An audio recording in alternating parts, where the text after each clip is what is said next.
शहरियों की प्यास पर अरबों रुपए की डाका जनी।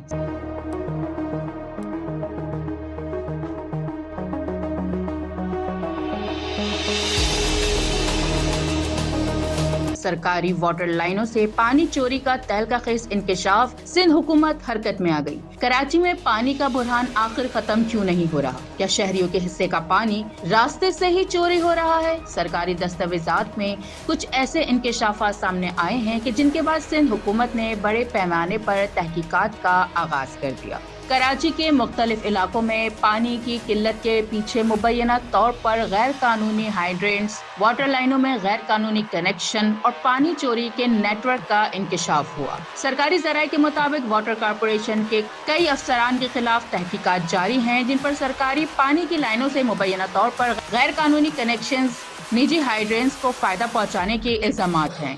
रिपोर्ट्स के मुताबिक सिर्फ चंद इलाकों में दर्जनों गैर कानूनी कनेक्शन की निशानदही की गई है, जबकि मुबैना तौर पर करोड़ों रुपए मालियत का पानी बगैर अदायगी के निकाला जाता रहा, जिससे कौमी खजाने को भारी नुकसान और शहरियों को पानी की शदीद किल्लत का सामना करना पड़ा। ज़राए का कहना है कि शिकायत सामने आने के बाद रिकॉर्ड की जांच, मुतल्लिका अफसरान के किरदार और पानी की तकसीम के निज़ाम का जायजा लिया जा रहा है, जबकि जिम्मेदार अनासिर के खिलाफ कार्रवाई भी ज़ेरे गौर है। माहिरीन का कहना है कि अगर पानी चोरी और गैर कानूनी हाइड्रेंट्स के खिलाफ मौसर कार्रवाई न की गई तो कराची में पानी का बुरहान मजीद संगीन हो सकता है। सवाल ये है कि क्या इस बार तहकीकात सिर्फ फाइलों तक महदूद रहेगी या शहरियों के हिस्से का पानी चोरी करने वालों को वाकई कानून के कठघरे में लाया जाएगा?